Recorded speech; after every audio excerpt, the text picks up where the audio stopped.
This video will instruct foam rolling for your hamstrings.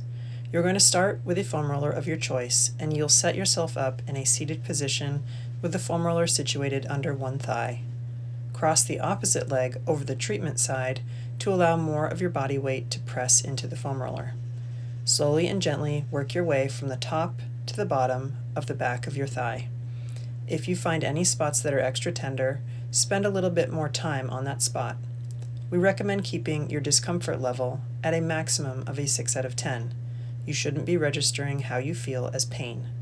Perform this exercise for the prescribed amount of time or as tolerated.